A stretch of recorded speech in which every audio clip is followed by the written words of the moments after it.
It's wonderful to see you all. My name is Linda Yar. I recently joined the Center for Asian Studies and Life of Williams has been working very hard to make this event possible. I'd like to first introduce Ron Haeberle. He was the curator of the exhibit that is in the West Gallery of Norman Library. I hope you all go see it. And Professor Ross Taylor is with the Center for Media, Communications, and Information. Do I have the order right? Forgive me, I'm new to this campus. Anyway, I'm going to turn it over to Professor Taylor to introduce our key speaker, Mr. Ron Haeberle. Thank you all. Hi everybody, my name is Ross Taylor. I'm a professor in the journalism school at the College of Media, Communication, and Information, and I was a longtime photojournalist. I worked for 20 years as a photojournalist, and I've worked in places like Iraq and Afghanistan. So it is my honor to be here with you tonight and to be with Ron to hear what he has to say. Ron Haeberle was a former United States Army combat photographer. He's well known for the photographs that he took in the very difficult and unfortunate situation in My Lai in 1968. These photographs were a definitive part of the history of America. They certainly were a stamp and engagement and a permanent record of what it means to engage with the world. And we are very fortunate to have Ron present not just his images, but his thoughts about this. We'll get deeper into some of his background in his life. I don't want to take any more time away because he's certainly much more interesting and has much more to say than I do. And with that, let's give Ron a big round of applause.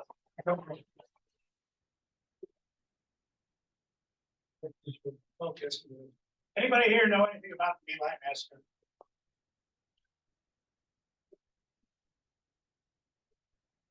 .504 I call civilians were murdered that day. Shot. Women raped. It was a bad day. Very bad day. And have you ever heard of Hugh Thompson, the helicopter pilot?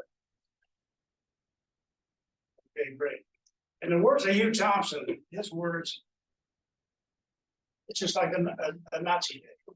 He compared to this what happened back in World War II. What happened that day.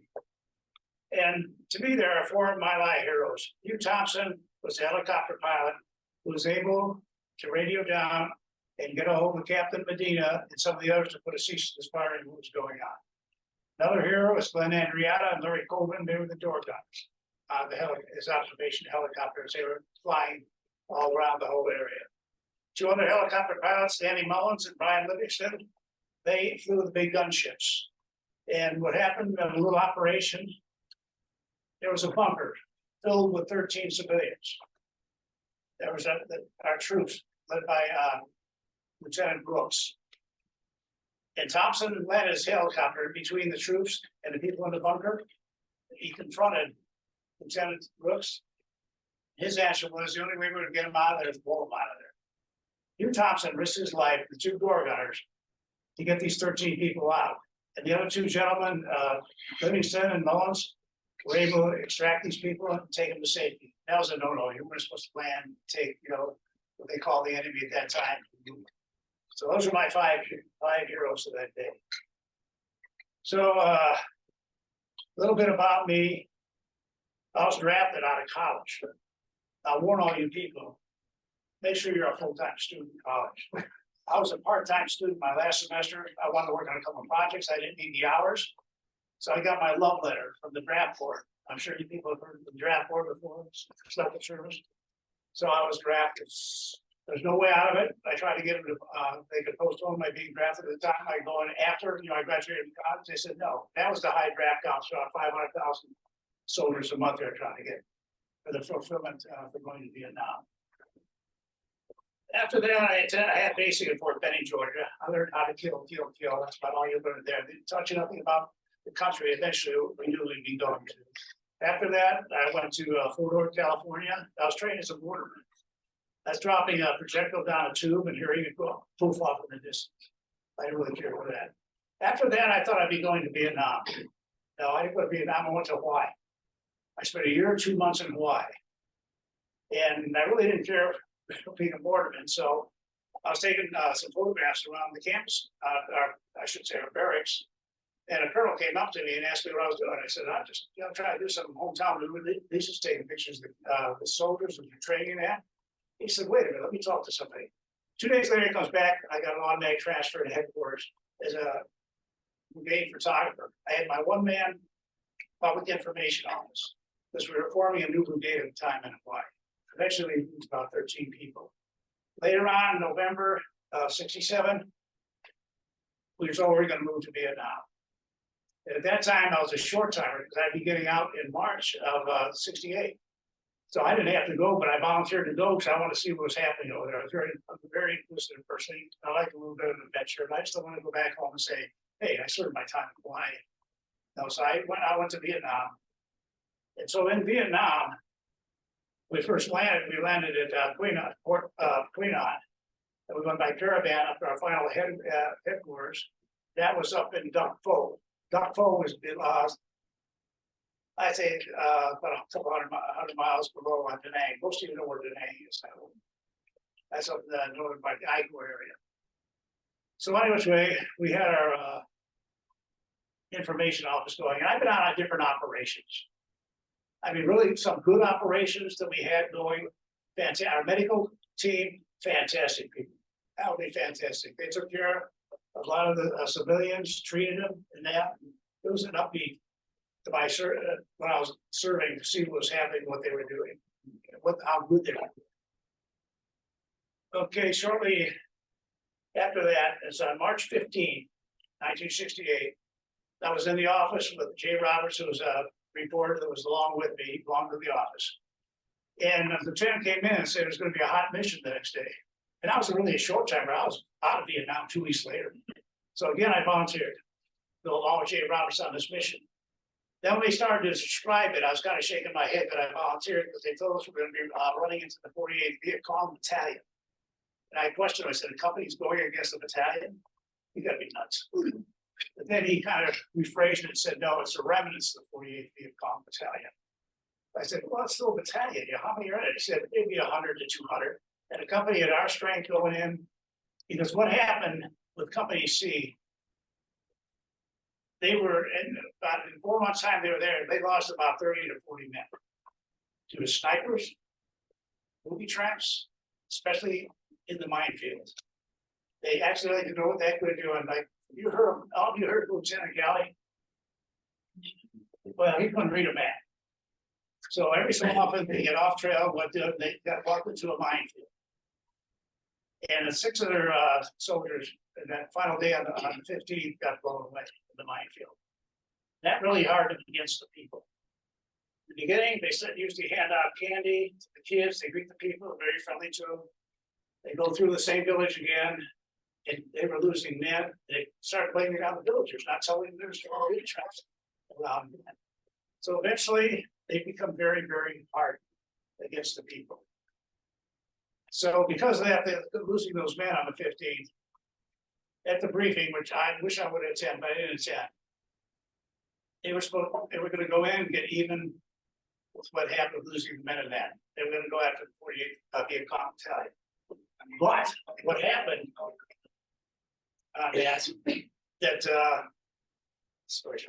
what happened on that, poor intelligence. The 48th Viet Cong Battalion was not at My Lai 4. They were in My Lai 1. And so what happened, this is the first shot here, you got the helicopter choppers coming in. So in the morning, we were at base camp and we caught a chopper up to LZ, it was called LZ Dottie, and that's the area where we were supposed to board the choppers going into My Lai. That's it. There's the choppers coming in to pick us up. They landed, we got on, it was only about a 10-15 minute ride to the area in My Lai 4. And so we went in, and I was on the second lift. So Mr. Galley, Lieutenant Galley, I should say, and Lieutenant Brooks took part of the first, took the whole first platoon, part of the second platoon, and went through My Lai. As we came in on the second lift, chopper pilot came over the radio and said, it's hot, it's a hot zone. Which means there was a lot of firing going on inside. So when we landed, I mean, there was tremendous firing happening inside that village. So we all jumped out of our choppers. We stayed on the ground just a little bit, we figured it out, but we were not receiving any outgoing fire. Everything was in the village that was happening on it. And so I was assigned to the third platoon, and we were more or less what I call the mop-up platoon. But we did not go in the village till later on in the morning. We went on toward trail down toward what they call Highway 521. And different things were happening. Soldiers were shooting at everything and anything. And it was like the area was pretty much labeled as search and destroy, which means you destroy everything. You burn houses, destroy the livestock, kill the animals. And it's a free fire zone. That means anything that moves, you can shoot. If you suspect it's the enemy. But these people, so I have a little story I'm going to go ahead and tell you right here. Okay, you see the two children on the trail. What happened on that? So I came walking up and I noticed two children lying on the trail, one protecting the other. But the one child on the bottom, I could not see, it didn't move, but the child on top did move. Okay, so I shot that photograph right there, but it's almost immediately after, a smoke bomb was dropped off back over Highway 521, which we had to regroup and go back over the highway and check out why that a smoke bomb was dropped. So let's go to the next one. Okay, this is called a shark gunship. And this is right here, this is interesting because this helicopter is a key to the people, two persons on the ground. Okay, and as the soldiers, I said, kept shooting and everything, I noticed a woman up and down from behind a hedgerow. And I thought, you know, what's she doing? All of a sudden, GI shot at her. And what you can see happened, but we'll change that one. You see her brains lying right beside her head. She was shot. But it was really sad, I'll jump to it. 2011, I received a call from a German cinematographer. He's doing a movie on two children. The two children in the prior slide before the helicopter is those two children there, named Uptron Don, and the person underneath is Hatron Don. And they're alive today. I found that out in 2011 when a German cinematographer wrote me. So we did meet back in Vietnam in 2011, try to retrace his steps and everything. But here's the sad part, really sad. At that time I found out, the photograph I had of the woman, that's his mother. That's his mother. That was, to me, it's devastating. Something like that, you know, you find out the close relationship, those people, it's just, it was hard to deal, a little bit hard to deal with. So we'll go on to the next slide. They call it search and destroy, which means burn anything. So you can see what he's doing, whatever food they had there in the baskets, the house, everything's burning. But one of the most bizarre scenes, this one soldier jumped out the back of a water buffalo, pulls out his bayonet, tries to ride the buffalo at the same time stabbing the buffalo until he dies. The whole thing is a fake situation. The apples were off. That's just complete, you know, stuff like that's happened. So go ahead to the next. Okay, this one here, this situation, about mid-morning, a ceasefire was given by Captain Medina, no more firing. So myself and Jay Roberts, the journalist, we walked up on these people here. They were all huddling together, and about 6 GIs were around them. What happened on that? I had my camera, and I yelled, "Hold it!" And I jumped. All of a sudden, GI said, "Oh, here's somebody with a camera." They backed up. I jumped in, took a photograph of them. And the one woman in the front here is protecting the girl in the back. The soldiers were trying to rip the blouse off the girl to see what she was made out of. And the woman in front, they kept kicking her in the butt all the time, pushing her around. Finally, they all kind of grouped together. I shot my photograph, turned and walked to the right down the trail. Two M16s, automatic fire, opened up. Out of the corner of my eye, you could see them fall. They were all shot. You can see small children, girl. You can see the expression on their face. Moments later, they were shot. In seconds. Yet a cease order fire was getting. I thought they were going to interrogate him because of the ceasefire order. But no, they decided still what they call waste, get rid of them. Okay. Go ahead.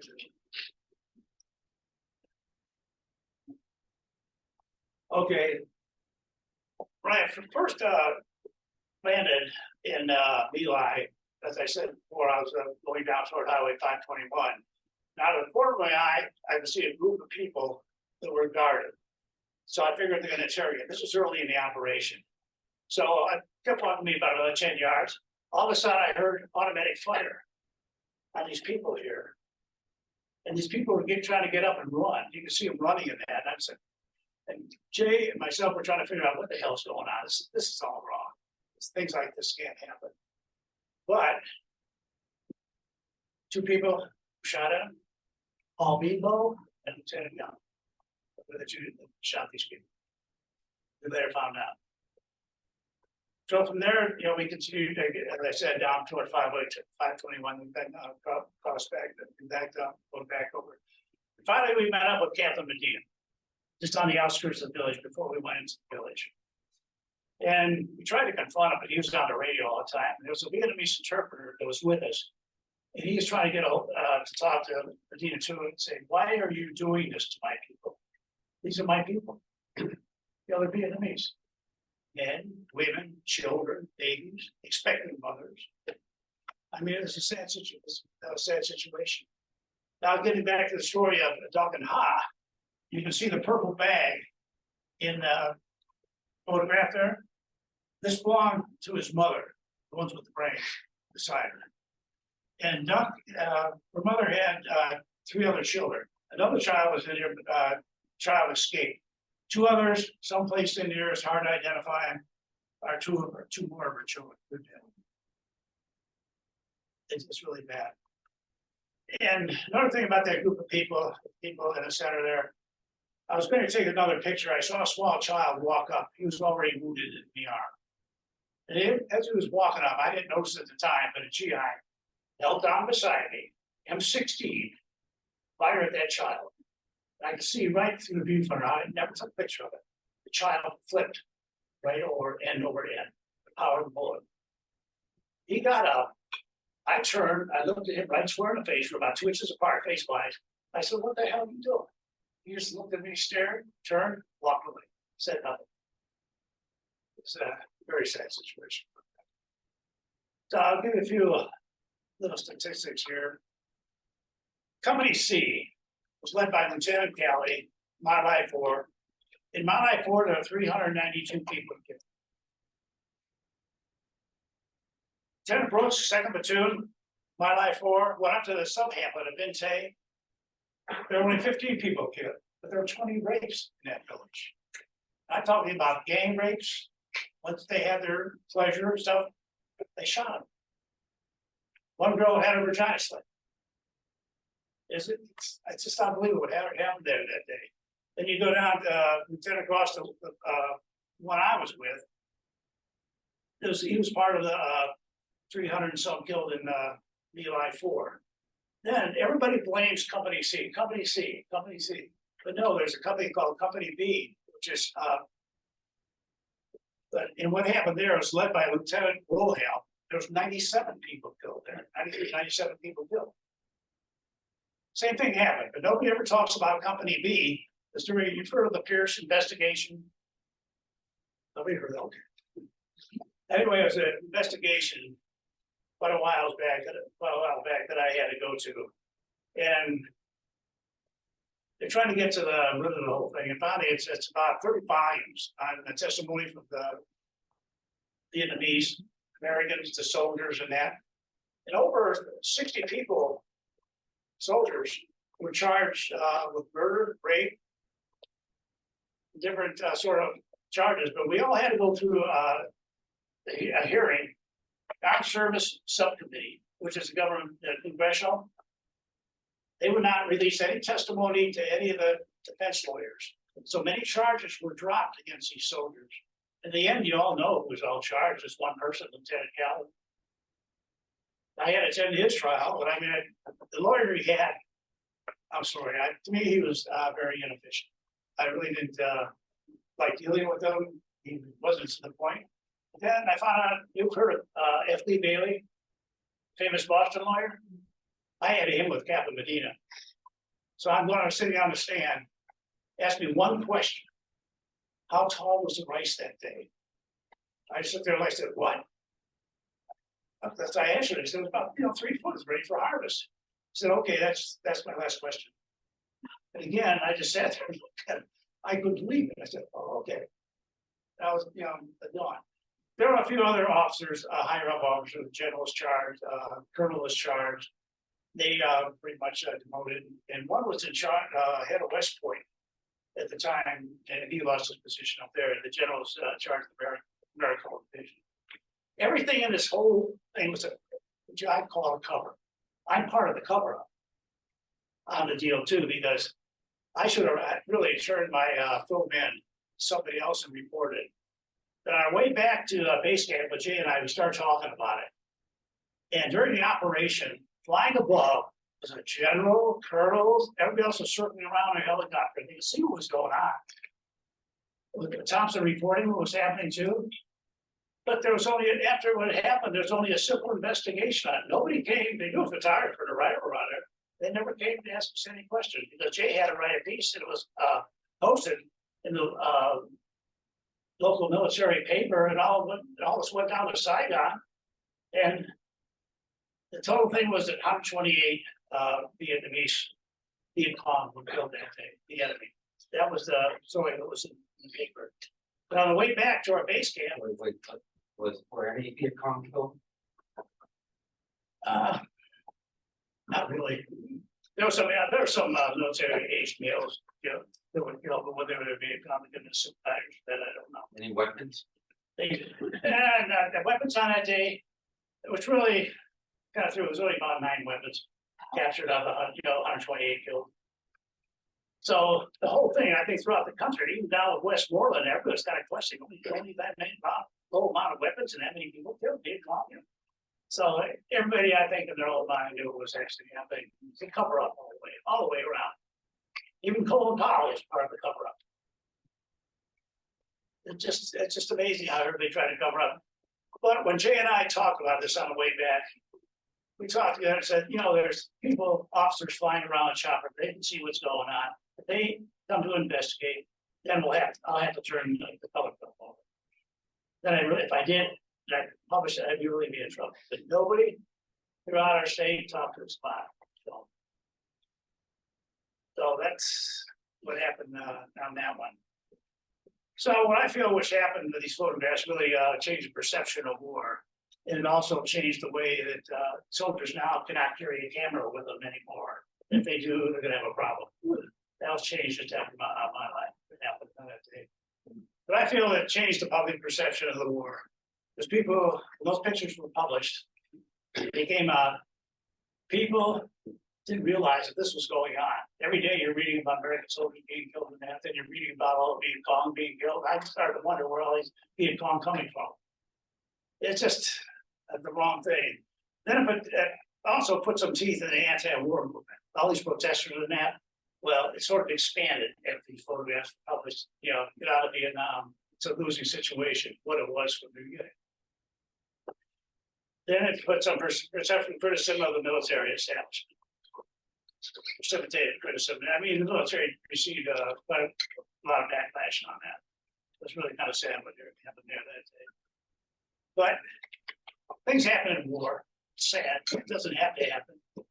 Basically, thinking back about it and finding out, talking to some other people, we basically hit the wrong village. The maps were wrong. Intelligence was wrong.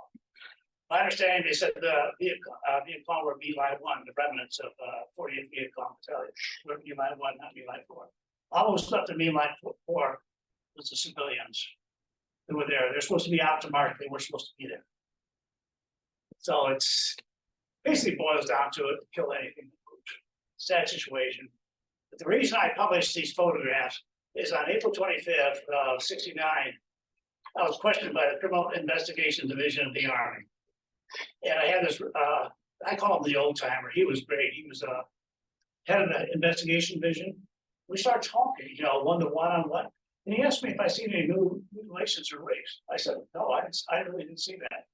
And he proceeded to tell me what happened there that day that I didn't know about. So I found out about the mutilations, especially the rapes and the killing of the children after the rapes. Rapes as young as 12. They're jumping, when I said before, vaginas. They have their fun, gang rape, then they kill them. It's a sad situation. At that time, when I thought back, well, maybe people want to know what happens. Then it was published in the Cleveland Plain Dealer, then it went to Life magazine. And I think that day, the whole world was apart, finding out what happened there that day. This didn't happen. But I'll tell you, after reading about it, talking to different people, it happened all over me. You want to get ahead? You say you're a lieutenant, you want to be a second lieutenant? It's called body count. How many people did you kill that day? That's your key to promotion. That shows you're out there doing the job. Some of those people we read about back home in the newspapers, they children, babies, they include them. I've always thought, you include the hardcore Viet Cong. Even so that just didn't happen. So basically, that's what happened to Me Lai. There's more, I have more slides of other atrocities, but I'll cover these 6. So, any questions? Well, I'd like to just have one question, and we can open it up to you all for any questions that you may have, and we also have some folks attending the webinar. But my first question for you is, how has this impacted you, and how has this changed you? Well, sorry. My life, I'm sort of an adventure type person. I don't sit around the bar telling war stories and stuff like that. You know, so I've kept active my whole life. So I was 26 when I got out of the service. I was a little older than 18 or 19 years old in the service. And I've done a lot of reading and stuff, and I realized this happens in war. Realize it. It's happening in every war. Look what's October 7th. What's happening over in Gaza? What's happening? Chopping off babies' heads, burning this, doing that. It's basically the same thing. They're civilians. I'll give you one thing that really kind of threw me. It was broadcast on 6/20/2018. It was on C-SPAN. And are you familiar with Seymour Hersh? Yeah. Okay. He is describing what happened to Me Lai because he was one of the key people in Me Lai doing the research on what happened. He's got some books out on it and everything like that. So he's being interviewed by Paul Lyndon Grenbaugh, I believe. And it's kind of the comment that Seymour made. I'm sitting there, it was just amazing. I never heard of this. The soldiers were throwing babies up in the air and trying to catch them on a bayonet. That just kind of freaked me a little bit. I know the man. I've talked to him. I asked him about that. He's kind of shook his head. He really said anything. Whether that happened or not, I don't know. But it's on tape. If you go back to C-SPAN that day, you can bring it right up. Check on it. I'd like to open up for questioning. If you could just let everybody, just let you know your name for the crowd and perhaps your position. Glad to see you. It's great to have you here at the CU Global Campus. I'm journalism professor, teaching and reporting war and conflict. So each year I feature your episode and the Vietnam War by including this episode. Just correct me if I'm wrong. When I read the internet, about this incident and your report, you carried 3 cameras that day. Right. 2 cameras, military issue with the black and white film. And this is your own color film. Right, that's my Nikon F. Yes. And so my question is, when you focused on this and clicking the cameras using color film, your own personal film, what are the images recorded in the military issue cameras? Are they the same, or you particularly had this in mind? And what was on your mind when you were snapping? I knew I couldn't document that. So I took up my own personal stuff. In Vietnam, you know, everybody in Vietnam, everybody had a camera in Vietnam. I mean, everybody from Systematic all the way to everybody, officers are running around taking pictures. So I did take what you call, they wanted me to do is record whatever happened there that day. And I eliminated all the bad part. But for black and white, I was trying to take hometown news releases to tell what their sons are doing. So I was taking the black and white. I had pictures, no bodies. I had pictures of them marching through the rice paddies, searching different persons, like, you know, that they found in the house, checking for a counterband of that. That's basically what it was. It's hometown news release.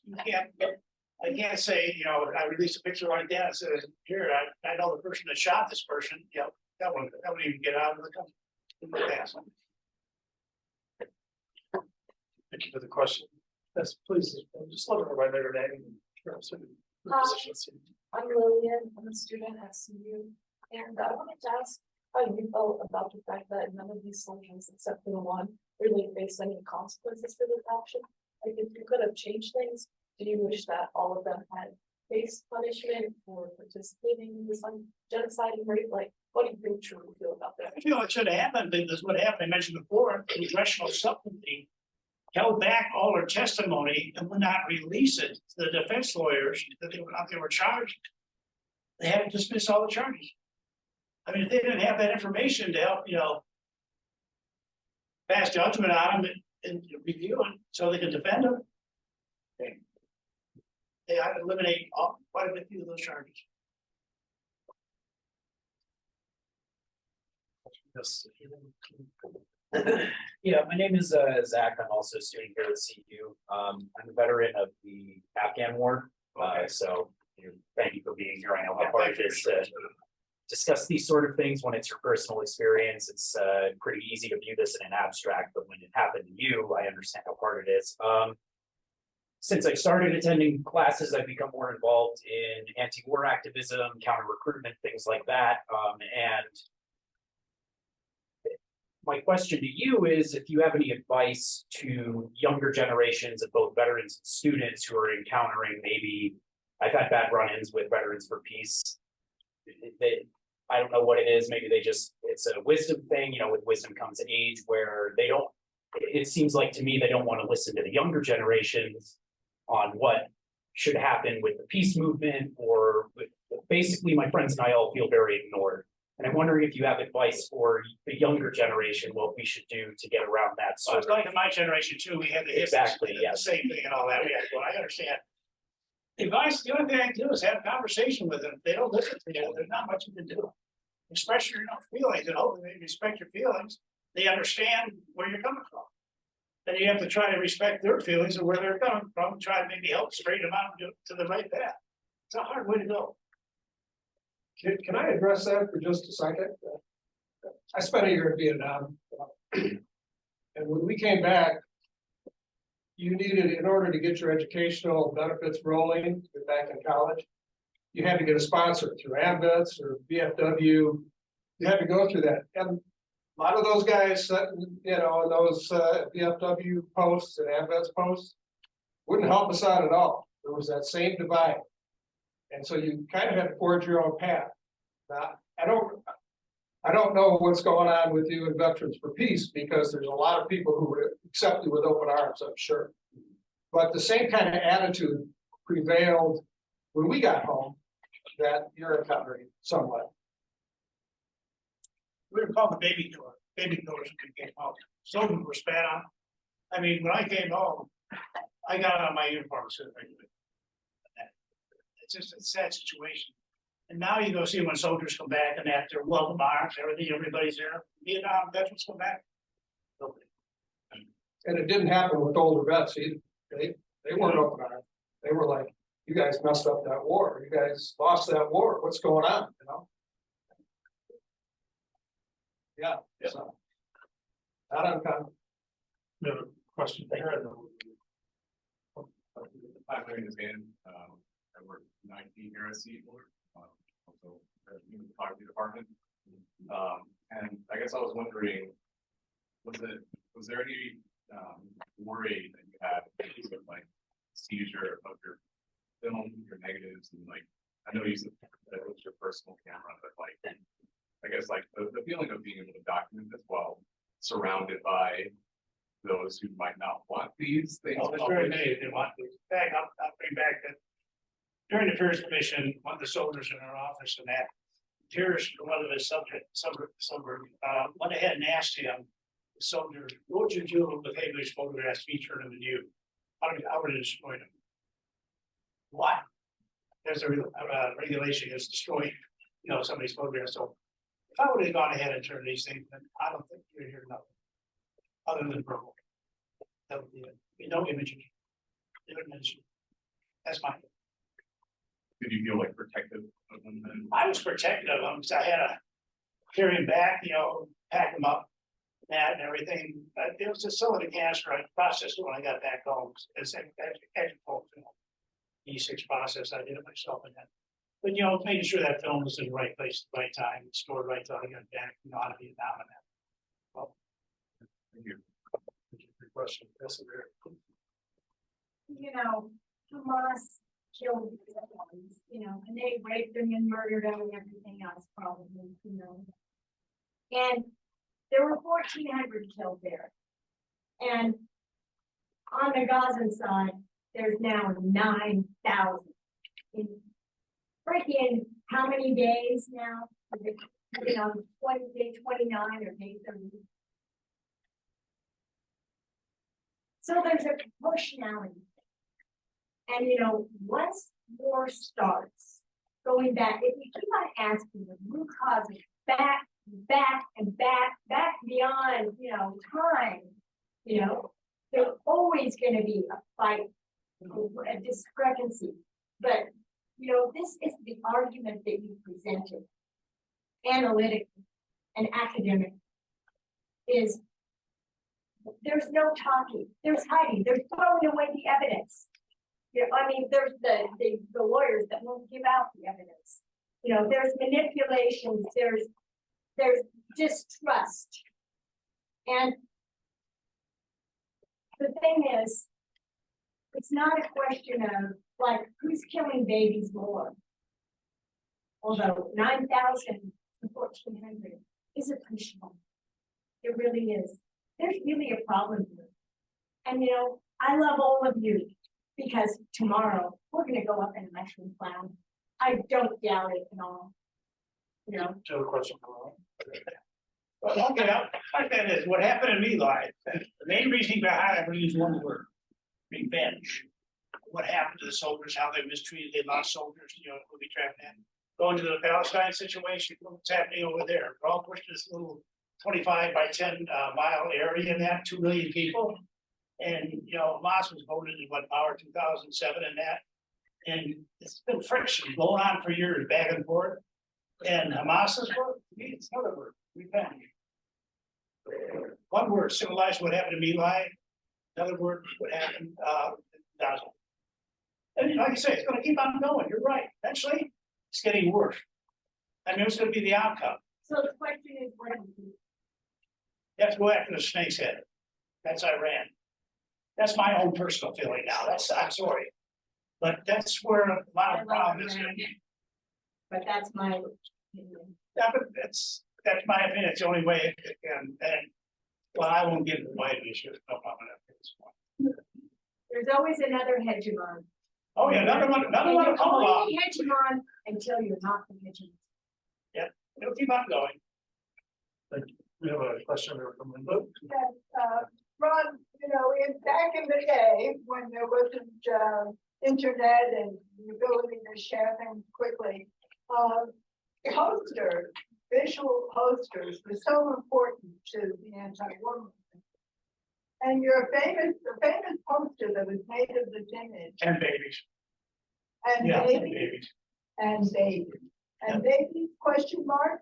and babies, period. And that, I think, was so important. How did they get that photo to did someone in the organization approach you about it? How did that become part I of? donated that photograph for them to use for that. Uh, Made a lot of sense to me, and babies. That's a sad part, and babies.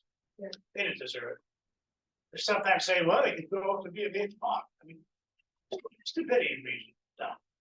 Sorry. Question back here and then. Do you know, is it still standing US military policy that you can't carry cameras into conflict? My older half brother went to Afghanistan. He has no violent combat photos like this, but just like environmental scenes that he took on a Polaroid camera. You're really, according to the rules, you're really not supposed to carry it, but if you publish it, then that's where you're gonna have the big problem. If you publish it without, say, being deferring with the army of whether you publish or not. They might let you publish, but they say, no, you publish it, you're in a war with her. So you can have cameras now. I'm understanding you can carry the camera, but it's supposed to be a no-no from my understanding. So I talked to the person that actually wrote the rules on this. And what he was explaining to me, the big thing is, some people won't carry a camera. You take a picture and you publish it. That's where you're gonna have the problem. Question coming. Yeah, my name is Kurt Stocker and I'm a veteran. I was in Vietnam from May of '68 to May of '69. And I was vetted for 5 months in the South Vietnamese infantry. So that was a very interesting way to see the war. But what I wanted to point out, and what I wanted to address was the fact that when we got back, there were actually some people who were in the my country, right or wrong camp who thought that, you know, that was just necessary to have happened. And the story that I want to relate is that I was a hippie. After I got out of the army, I had long hair and a beard.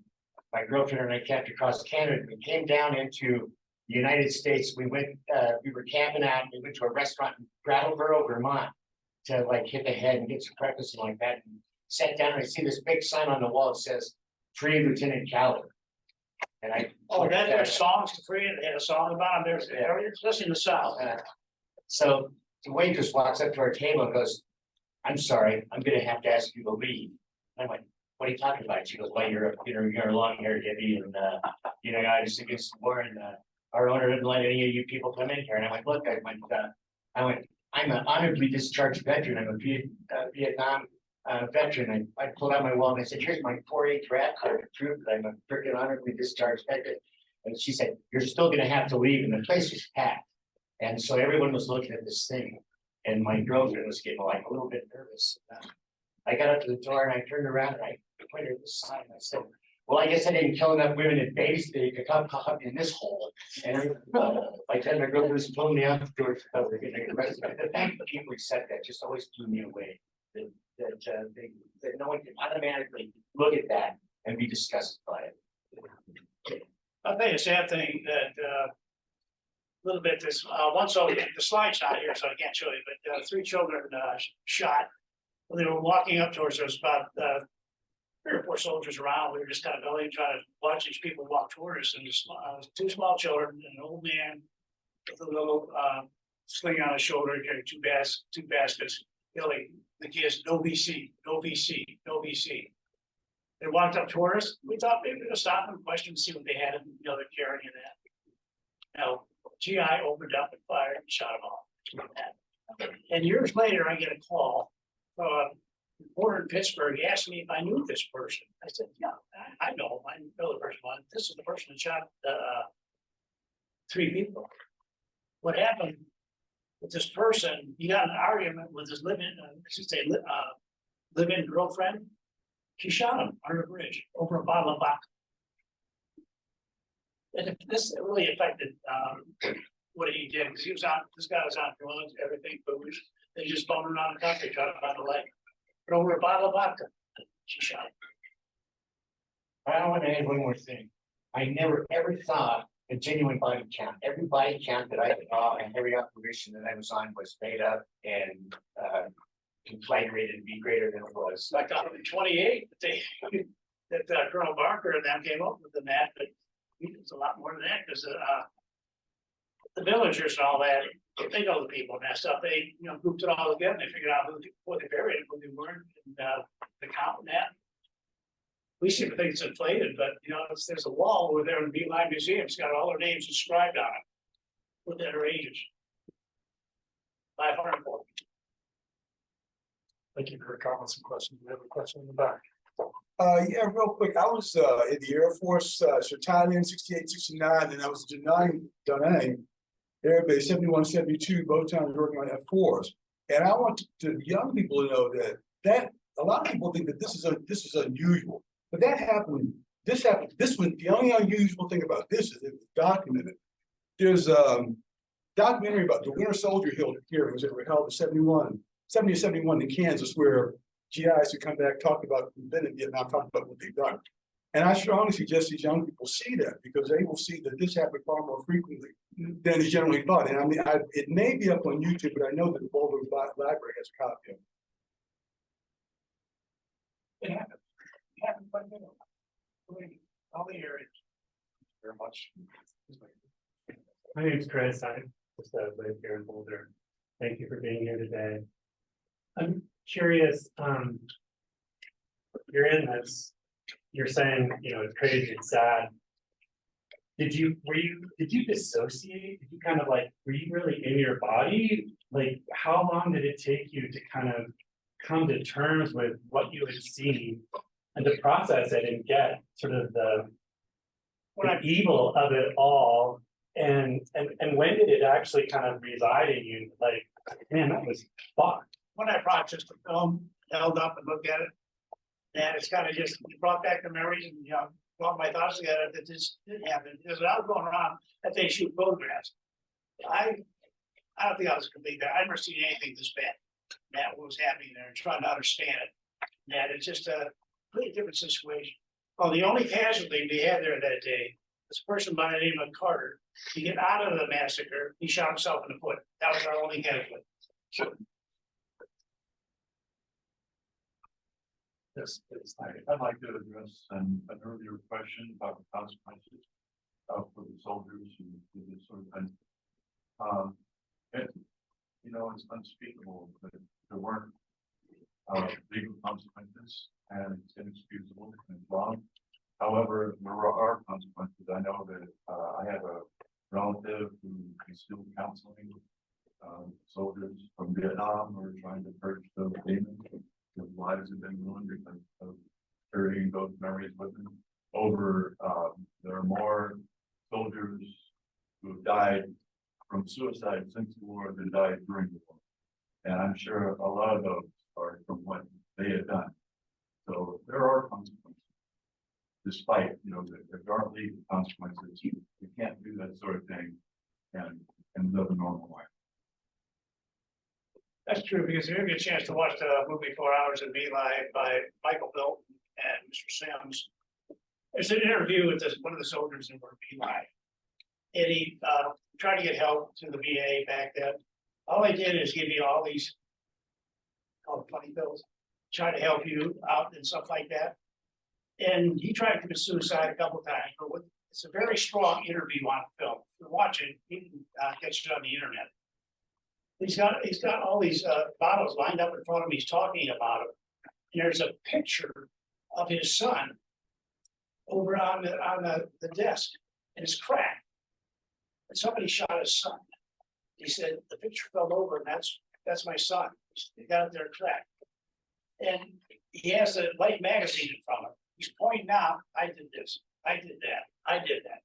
But yet the VA couldn't help him other than, giving these pills. That was their cure back then to help these soldiers back. He tried to deal with it. Shortly after the filming, he did on a school trial, committed suicide. So it's a sad situation what happened down. You hear about it all the time that a lot of these soldiers are taking their own life. It's hard to understand. Well, they do have modern techniques now where they can try to help these service dogs and all that. My understanding, they cut back on the pills a little bit, but you don't know. Question, comment? Yeah, I have a question about PTSD. My grandfather, he served in Vietnam and he suffered from his PTSD. My great grandfather was in World War II and he had very severe PTSD. What is your experience with PTSD? Have you had any, considering what you've been through? No, not that I know of. Like I said before, I'm a very active person. I've ridden my bicycle over 2,500 miles all over Southeast Asia. I've been back to My Lai six times. I just go back there, pay my respects to the living and also the dead and that. It's just my way of, kind of honoring the people but to me, I keep very active when I do, so I don't sit down and mull or sit there at the bar and have a drink and that. I don't go to any of these BFWs and talk about war or anything like that. I have a question for him. Do you think there's such a thing in your family as transgenerational PTSD? I've actually heard of that. I know, at least on my dad's side, this is on my mom's side, who served in Vietnam in World War II. I think there is maybe, because obviously his father, he was in World War II, and maybe he knew of what happened during World War II. He was in the Battle of the Bulge, and he marched all the way to Germany. He went to the concentration camps, I believe, Dachau. That was the one that he went to, and he saw what happened there. And maybe that in a way prepared him for what happened, but he probably still, I couldn't imagine what they were. I mean, If you ever get a chance, try to do a little research on the Khmer Rouge and see what they did. How they did it. I did a chance, I went to the killing fields. And walking around, there was this big tree. It had like little blooms on it. So I figured, are they trying to decorate it? What is it? They explained to me. They were short of bullets. What they do at this place where they kill these people, they take the babies, and smash them against the tree to kill them. This, it happens. It happens. But stop. Honestly, I doubt it.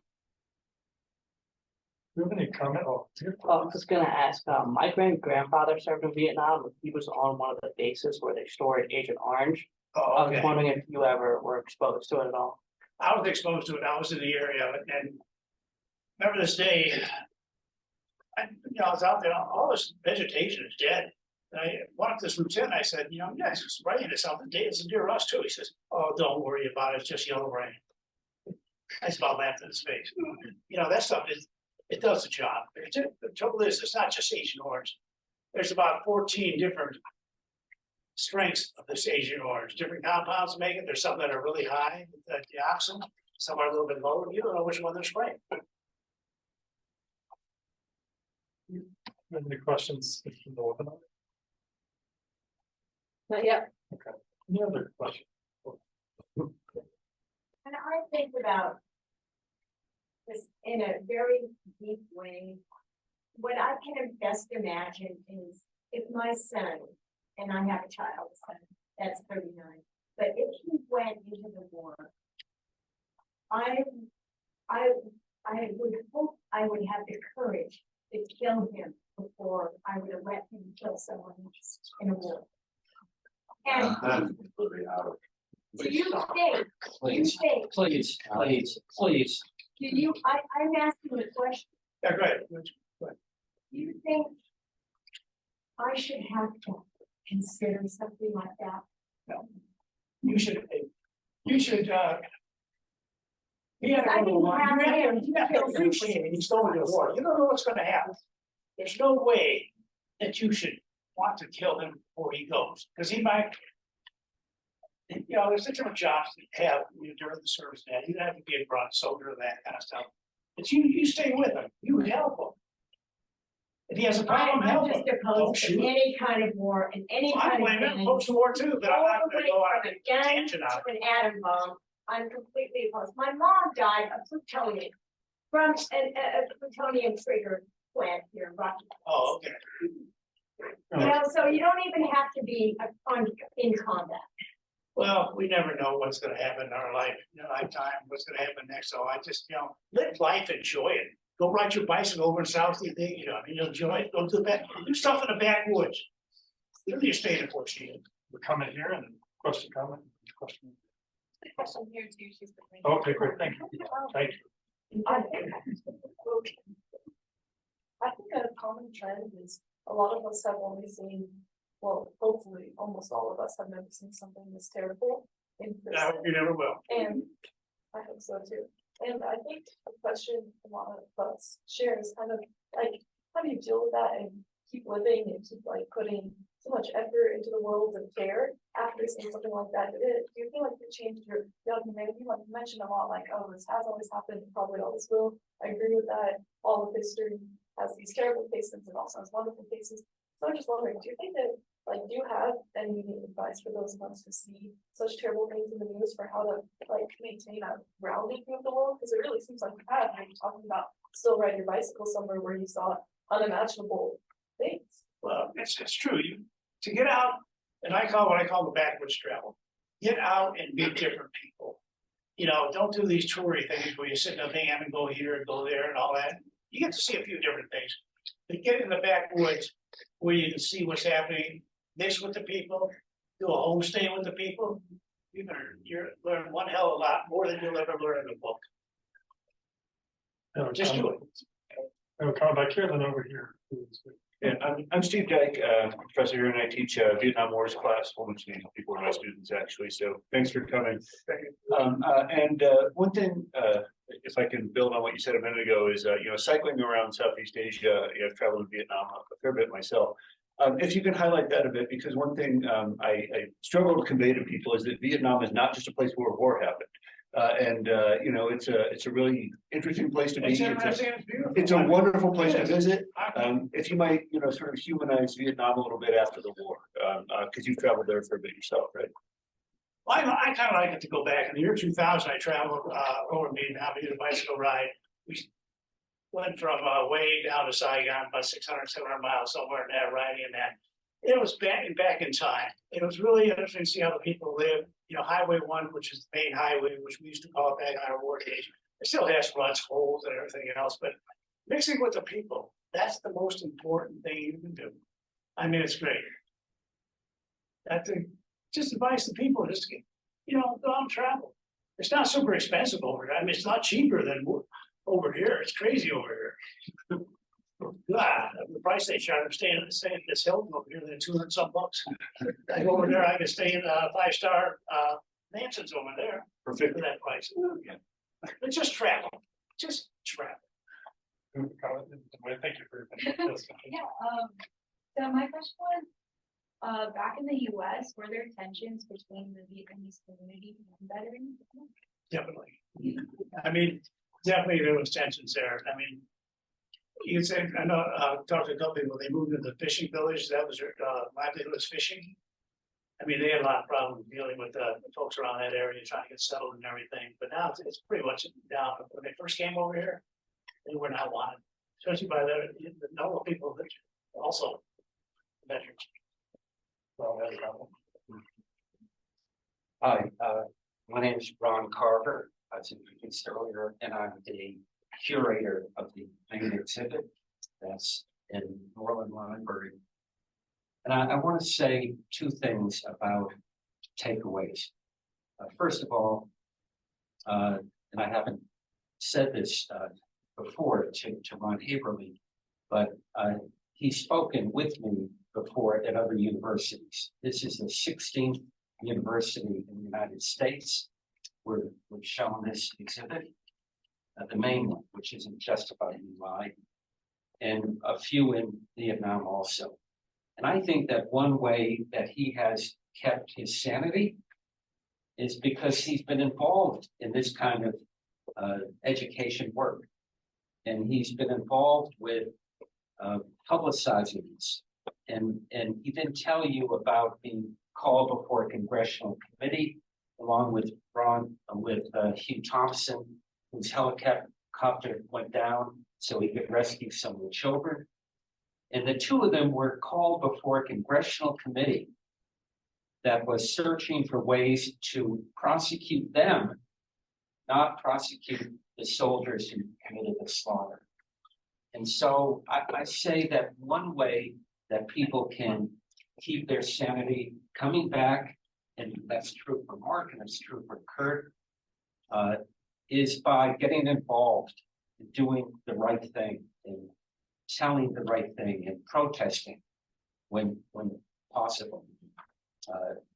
Call it protesting against war or protesting for peace. And then I want to speak to this issue about what if your son wanted to go to war? And I think this is something that people misunderstand.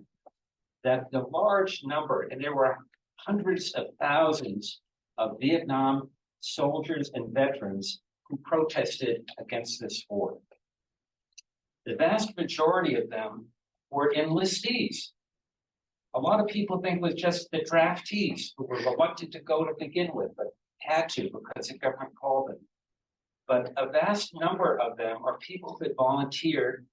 Why? Because like with some of you, their fathers, their grandfathers had been in the service, and they were 17, 18 years old. They didn't know what the war was about. Heck, they didn't even know where Vietnam was. And there was a call from the government to volunteer. Mark volunteered. And so they thought, well, this is the right thing to do. When they saw what happened, like with Ron Haeberle, they felt betrayed by their government. So with a passion, they built an anti-war movement within the military itself, to the point where by 1971, remember the war didn't end until 1975, so many people in the army, including the Vietnam, were refusing to engage in the war. Some whole platoons would go out at the beginning of the day into the jungle, sit down, smoke dope. Then at the end of the day, they'd come back and say, well, we didn't see any Viet Cong because they didn't want to engage. And if you look at that exhibit, I mean, this is the worst part. And this was the worst massacre that we know of, which we only know about because of Ron Haeberle's courage. I mean, think about coming back to Cleveland and think about what his neighbors and friends and relatives thought of him turning these pictures over to the hometown paper, then Life magazine. My takeaway from all of this is, aside from My Lai, that it's actually an inspiring story that hundreds of thousands of soldiers, we're talking about Army, Marines, Navy, Air Force, had the courage in the midst of a war. They're still in uniform with the very harsh military justice system. They had the courage to build an anti-war movement within the military that was so strong that eventually forced the government to withdraw the troops and begin to end the war. So what I say to students all around this country and in Vietnam is, this is an inspiring story. I want you to take away from this story, not so much the horror, though by God, it's as horrible as anything I've ever seen or known about, but the courage of the people who, whether drafted or volunteered, decided to fight like heck to end this war.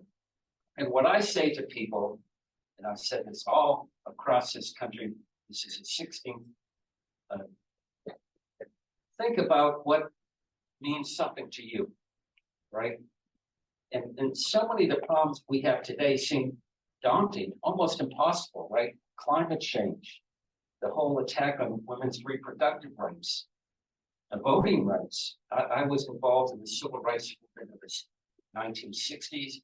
Some of my friends were killed by the Klan in Mississippi. But that might not be what your passion is. I say to young people, whatever your passion is, don't worry about what the odds are, go for it, right? That's what I want you to take away from this. And I'm so proud of Ron Haeberle. I'm so proud of these tens of thousands of people. And I urge you to take a look at that exhibit and come away with it with pride. And Veterans Day is coming up in a week, November 11th. Ron was interviewed for TV this afternoon before we got here.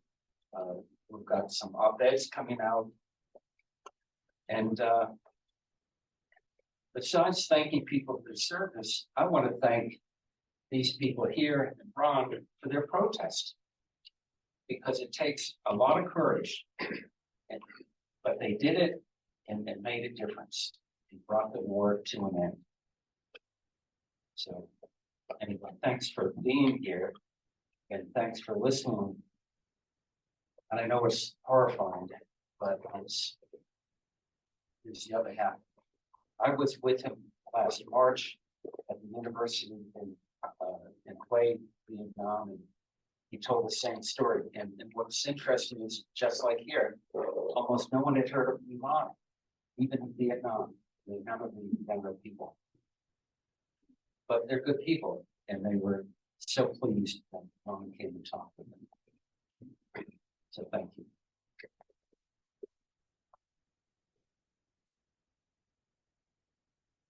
That here was my silent protest against the war. I don't believe in violence, that I would be damaged, but by releasing these photographs, I protested. It's my protest against the war. Doesn't get better than that. Pardon? It doesn't get better than that. We do have a comment coming, or question from the web. Go ahead, Santan. What's that? I'm talking to the person.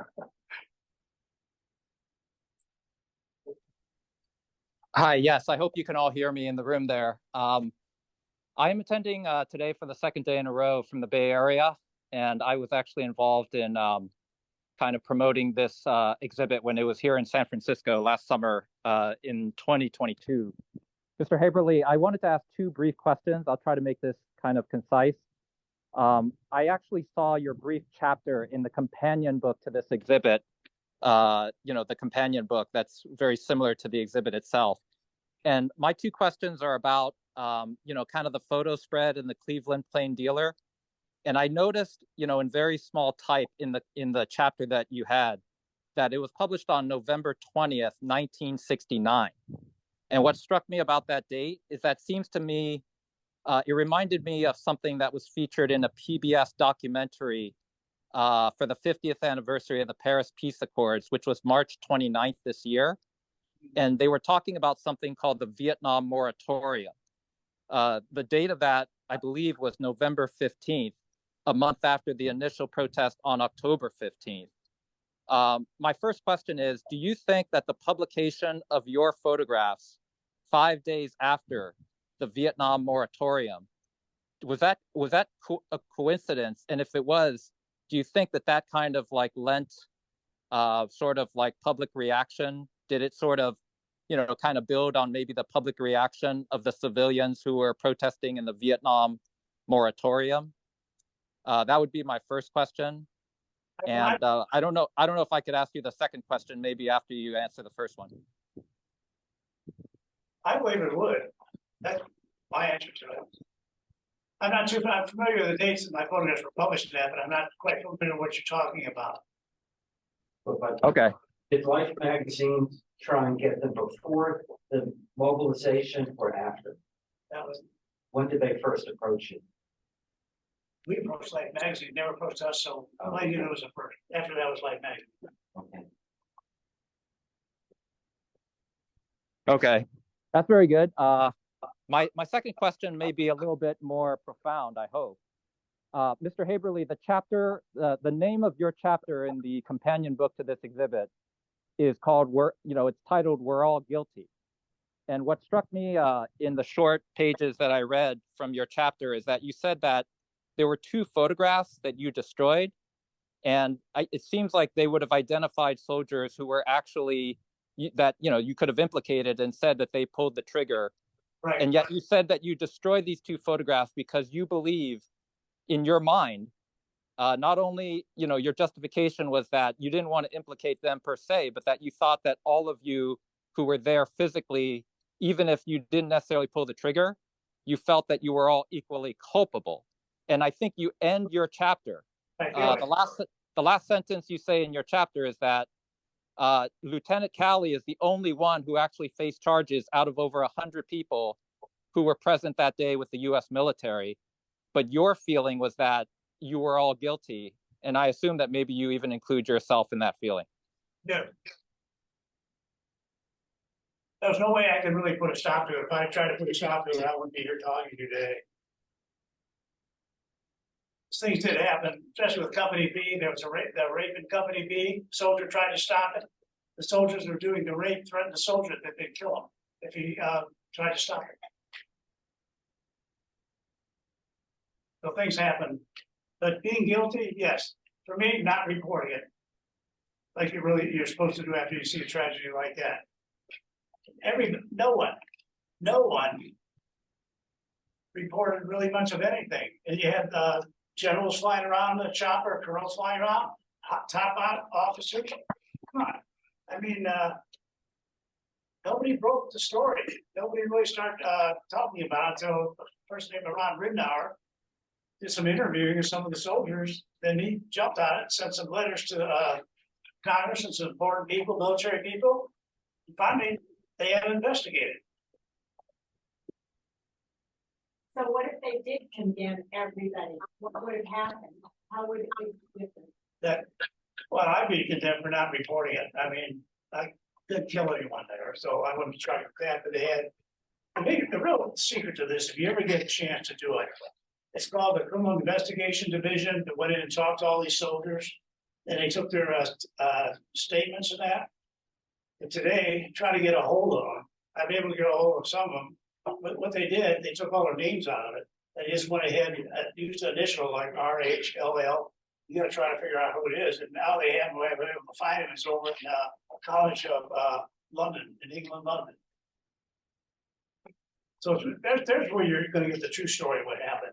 It's in the testimonies that these soldiers gave, the deposition they gave, the criminal investigation did. And that's where the true story starts. The true story is going to come out. What happened there that day? Who did what? There's a lot more stories I can tell you, because I'm able to read some of these things, and I'll tell you they're more horrific than when I told some of this stuff to you today.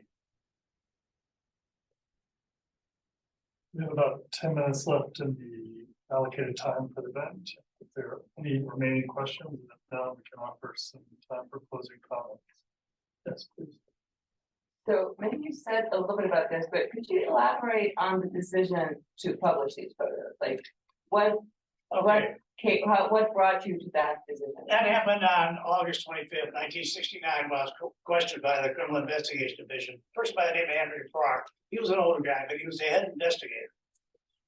And he knew there was a photographer out there, so he knew that I was going to have my own personal photographs in that. So we talked. You know, we're talking like face to face, normal conversation. I said, yes, I am. He asked me if I'd be able to take them. I said, no, I'll make you copies. That was fine. But I wanted to know more what happened there that day. He started explaining what happened there that day, especially the rapes and burrs, the small children, vagina slit. Come on, that's a little too much in the carving of some of the bodies and that. I said, no, it couldn't happen to this and did. By him feeding me that information and stuff like that, I started pondering over it, what I should do. And I thought, you know, this rower is just going back and forth. So I figured, let the public know what goes on in war. So that's my decision. If I can ask a follow-up, were you thinking of this as a political thing, or just, you know, the public has the right to know? Honestly, I'm more towards the public, because what you read in the newspaper, look at the amount of Viet Cong being killed, look at every day there's shooting about 50, maybe 200 American soldiers being killed. This is going back and forth, back and forth. It's got to stop. Something has to be done. That was my decision. It was my silent protest. I don't like seeing all these people going, you know, around, damaging, hurting people and stuff like that. No, you don't need to do that. So the photographs, in a way, did that. I think we have time for one more question, and we'll have to allow a little bit of time for some closing comments. Yes, please. I worked for the Red Cross in Vietnam in 69, 70. Some of you guys, remember John and Dolly? Sure. That's me. A very un-PC thing for a woman to be called now, but and we used to go. We were the only women that flew to forward areas, and at one place it wasn't too forward because they had a hall where people could gather. And I remember that they had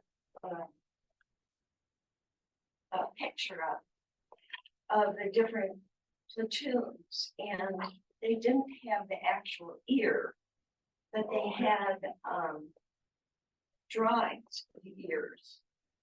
And whichever platoon got the most ears at the end of the month got a state out dinner.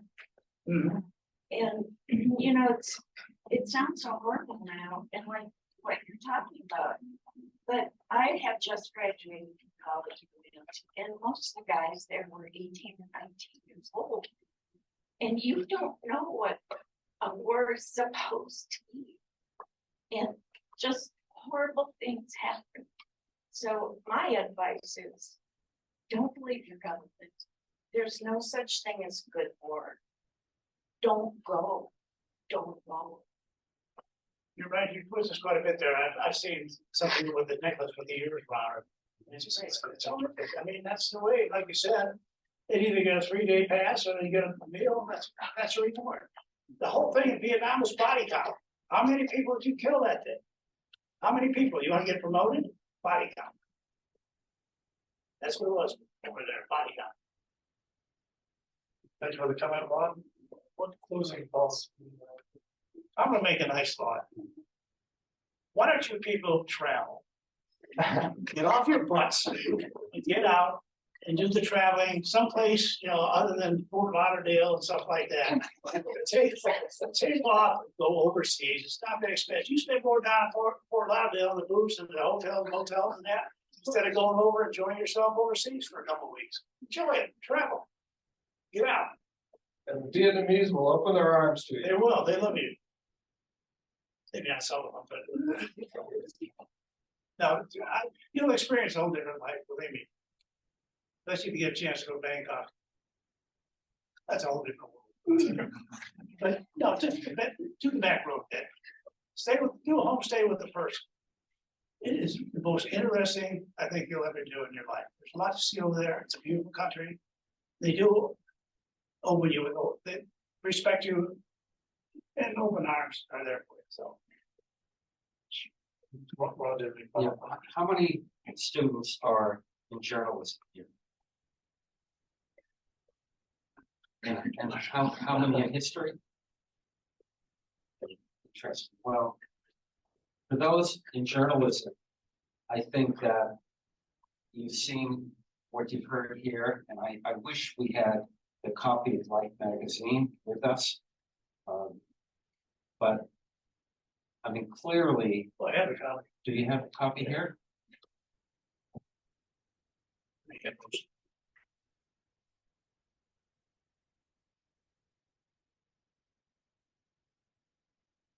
Clearly, the power of journalism is essential to this story and to the end of the war. And the other interesting thing about journalism is when you go to that exhibit in Norland, and how many people are going to go up to that exhibit and then write about it and have a chance for that $500 reward? One of the interesting things is that they have about 18 covers of the GI underground press, right? So that the GIs who came back from Vietnam, there was no social media then, so they started their own underground newspapers, and we would help them, civilians, get them printed, and by the thousands, they would smuggle them onto the military bases in order to let the other soldiers who had not yet deployed to Vietnam know what was going on. And I think it's particularly sort of interesting and fun that this display of the GI underground press is located in the underground gallery, that's the name of it, at Norland Library. I get a great kick out of that. And if you look at the panels, the first panel is a soldier with a dove on his hand. The next two panels are about the GI underground press. On the first of those two panels, there's a picture of Kurt Stalker, though he looks a little bit different from 53 years ago. And what I love about it is that he called the underground paper that he and Tom Roberts were putting out at Fort Carson, Colorado Springs, when he got back from Vietnam. What did he name his underground paper? Above Ground. So there's some great stuff. There's some great humor to that. So you should stop by, but just wanted to show you the huge spreads here, and you'll get a sense. So Life magazine then was the most important picture magazine in the United States. And so that's the value of it. And We don't really have one like that now. no, we have TV now, and we have social media, and people don't read anyway, do they? I mean, except for class. Your picture story. It's so long since I read a magazine. I don't even know how to open that through. Anyway, there's 6 pages of photographs here. Ron's photographs. Maybe there were 11 this one. Yes. No, it's in here. I haven't looked at it, it's been in storage, so I can't. When does the exhibit end? Here it is. This exhibit ends on December 15th. And you have till, I think, December 13th to hand in your 50 to 650 word essay on what the Waging Peace exhibit means to you and lessons for today. So this is what it was. And I would say, let's put it next to Ron, that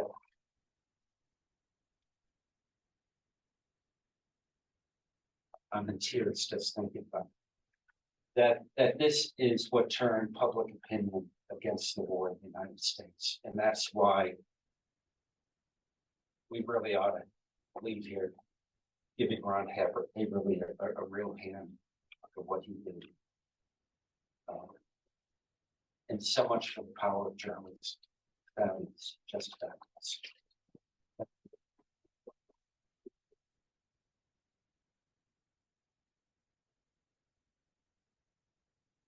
Thank you all so much for coming this evening. We appreciate your attendance and your questions. One last thing before I get. You and gentlemen, thank you. You should Steve.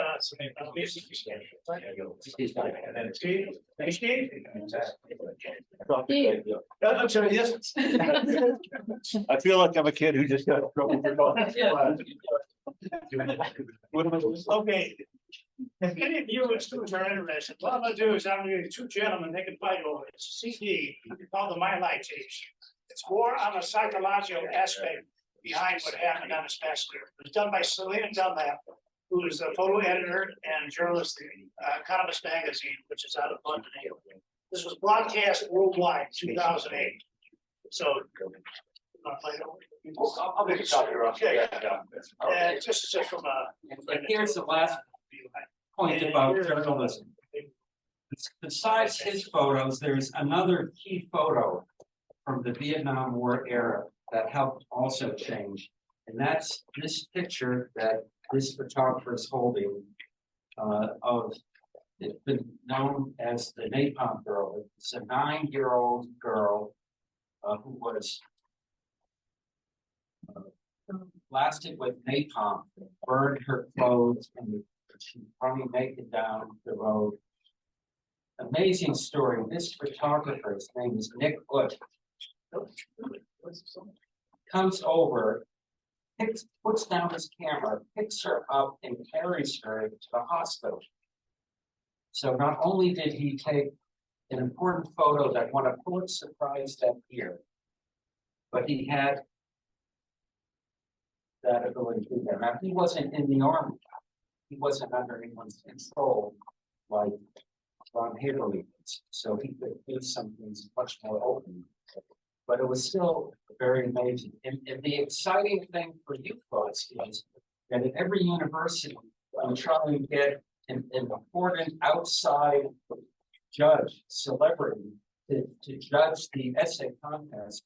And Nick Wood, this photographer, has agreed to judge your essays, to choose who will get the $500 prize, which is being awarded by Veterans for Peace. Anyway, just wanted to know that before. So much for our journalism. One final applause for